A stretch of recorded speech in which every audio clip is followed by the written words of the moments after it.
So today we're making bacon and cream supreme spaghetti with broccoli. Take out all your ingredients. Warm up your oven for 425.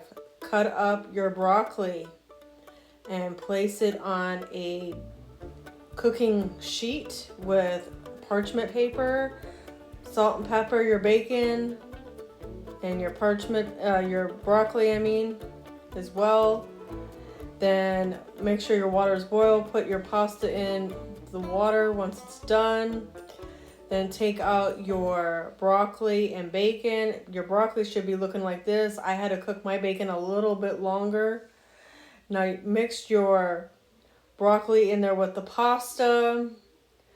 Then add your bacon once that's done, and then add your cream and your bacon. Enjoy!